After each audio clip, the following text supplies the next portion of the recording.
চূড়ান্ত আহ্বান জানাচ্ছি। আমরা অনুরোধ করছি সবাই এখানে আসবেন না, সবাই স্টেজে উঠবেন না। যারা উঠেছেন যাদের দরকার আপোষ না সংগ্রাম, দিল্লি না ঢাকা, আমার ভাই কবরে তুমি কেন বাহিরে, আমার ভাই কবরে তুমি কেন বাহিরে, আমার ভাই কবরে তুমি কেন বাহিরে, আজিজ ভাই যেতে দেব না, যেতে দেব না, রক্ত আপোষ না সংগ্রাম, সংগ্রাম সংগ্রাম, আপোষ না সংগ্রাম, সংগ্রাম সংগ্রাম, আপোষ না সংগ্রাম, সংগ্রাম সংগ্রাম, আপোষ না সংগ্রাম। স্টেজে ওঠার সুযোগ করে দেয়। সামনে যারা আছেন আমরা সাইড দেই ভাইরা কিছু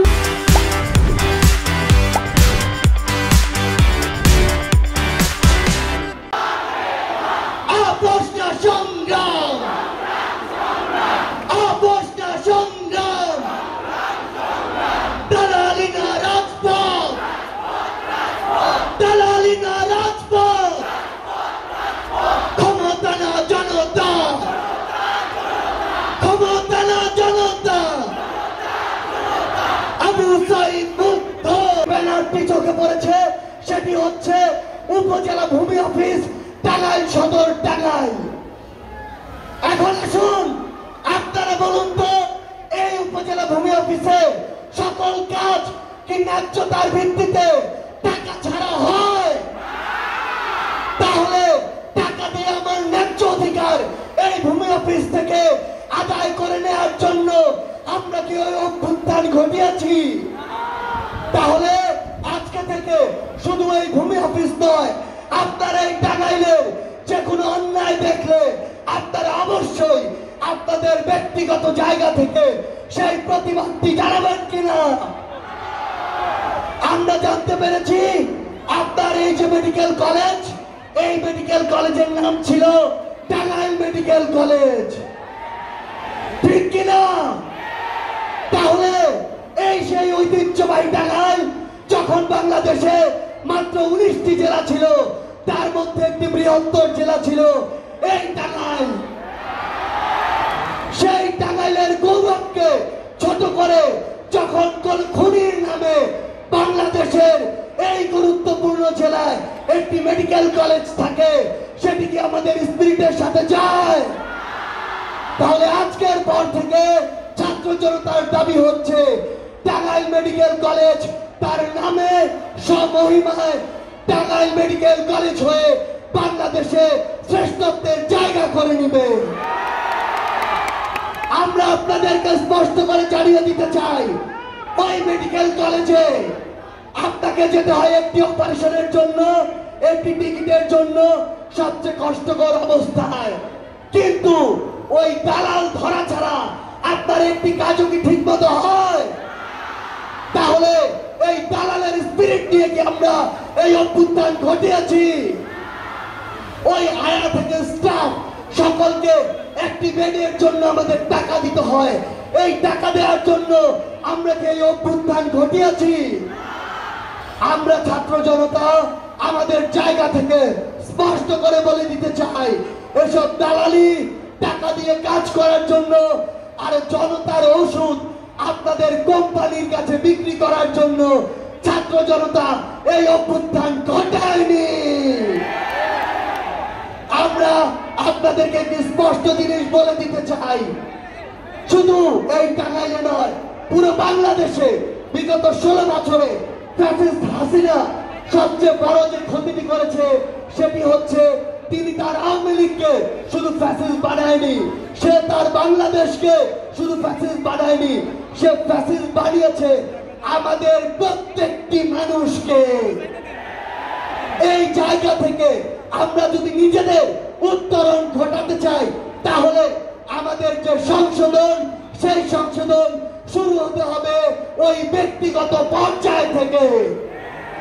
আপনারা বলুন তো, আপনার এই টাঙ্গাইলে চাঁদাবাজি হয় কিনা?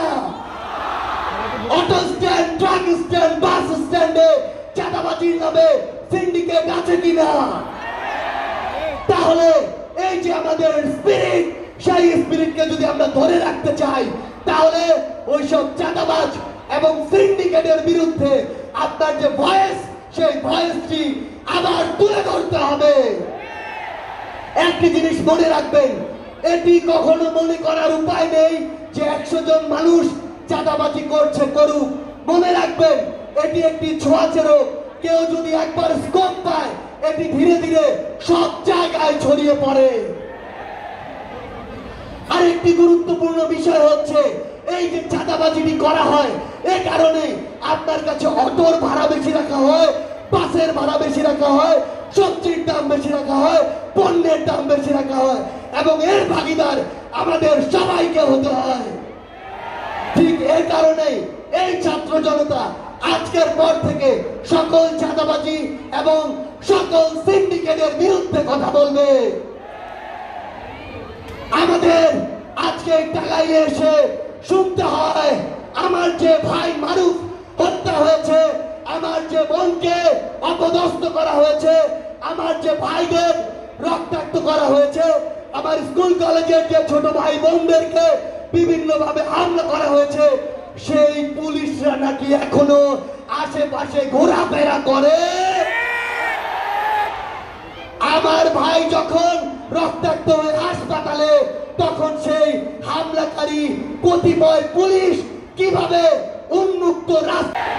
আমরা স্পষ্ট করে বলে দিতে চাই, ওই ফ্যাসিস্ট আওয়ামী লীগের দোষক, চাটুকার, তেলবাজ, তোষামতকারী যে সকল আইন শৃঙ্খলা রক্ষাকারী বাহিনীর সদস্য রয়েছে, তারা যদি এখনো নিজেদের সূত্রে না নেয়, তাহলে তাদের ওই নেত্রী হাসিনার মতোই তাদেরকে দেশ ত্যাগ করতে হবে। আমরা আপনাদের মাধ্যমে, ছাত্র জনতার মাধ্যমে পুরো বাংলাদেশকে আমাদের রায় হিসেবে জানিয়ে দিতে চাই, এক ফ্যাসিস্টকে আমরা দেশ ছাড়া করেছি, অন্য ফ্যাসিস্টকে জায়গা ছেড়ে দেওয়ার জন্য নয়। কেউ যদি এখনো শয়নে স্বপ্নে স্মৃতিতে কিংবা ঘুমের মধ্যে চিন্তা করে আবারও ছাত্র জনতাকে ডমিনেট করে ফ্যাসিস্ট হয়ে উঠবে, তারা যেন ওই শেখ হাসিনাকে দেখে শিক্ষা নিয়ে নেয়। আমরা শুনতে পেয়েছি আপনাদের এই জায়গায় একটা বিশাল বিশেষণযুক্ত নাম রয়েছে, সেই নামটি হচ্ছে রনি। আপনারা নাকি তাকে বলেন কোয়ার্টার রনি। এসব রনিরা এরপর থেকে যেন টাঙ্গাইলের রাস্তাঘাটে থেকে শুরু করে কোন জায়গায় তাদের অস্তিত্ব প্রদর্শন না করতে পারে। রনি সহ এমন সন্ত্রাসী এবং যাদের যত দোষর রয়েছে, সকল দোষরকে এই ছাত্র জনতা আইনের হাতে তুলে দিয়ে সারা জীবনের জন্য বিচারিক প্রক্রিয়ার মাধ্যমে তাদের যে জায়গা কেরানীগঞ্জ জেলখানা, সেখানে পাঠিয়ে দিবেন। এবার আমরা বাংলাদেশ হবে, সেই বাংলাদেশের নেতৃত্ব আপনারা দিবেন। আমরা চাই ওই সংসদে গিয়ে আপনি একজন এমপি হবেন, একজন মন্ত্রী হবেন, একজন প্রধানমন্ত্রী হবেন। আপনাকে ওই সংসদে একজন পলিসি মেকার হিসেবে যেতে হবে, কারণ দিন শেষে আপনি কি খান, কি করেন, কি পড়েন, কিভাবে চলবেন, আপনার আইন কি হবে, আপনার নিয়ম নীতি কি হবে, আপনার চলাফেরা কিভাবে হবে, তার সব ডিসিশন পলিসি মেকিং হয় ওই সংসদ থেকে। তাহলে টাঙ্গাইলের এই মেধাবী তরুণ প্রজন্ম যদি ওই সংসদে প্রতিনিধিত্ব না করে, তাহলে কারা করবে? সেই জায়গায় আপনারা আজকের পর থেকে আপনাদের বাবা মাদেরকে বলে দিবেন যে আপনারা যেমন এতদিন স্বপ্ন দেখেছেন আপনার ছেলে ডাক্তার হবে, ইঞ্জিনিয়ার হবে, পাইলট হবে, ম্যাজিস্ট্রেট হবে, আজকের পর থেকে আপনারা স্বপ্ন দেখবেন আপনার ছেলে দেশের অন্যতম সেরা একজন রাজনীতিবিদ হয়ে উঠবে। একটা জিনিস মনে রাখবেন, রাজনীতিবিদ হতে হবে পলিসি মেকিং এর জন্য, অথবা রাজনৈতিক ভাবে সচেতন হয়ে উঠতে হবে। যদি আপনি এটা না হন, এই দুইটার কোন একটি জায়গায় আপনাকে দেখা না যায়, তাহলে আপনার যে তুলনামূলক অযোগ্য মানুষদের দ্বারা আপনাদেরকে শাসিত এবং শোষিত হতে হবে।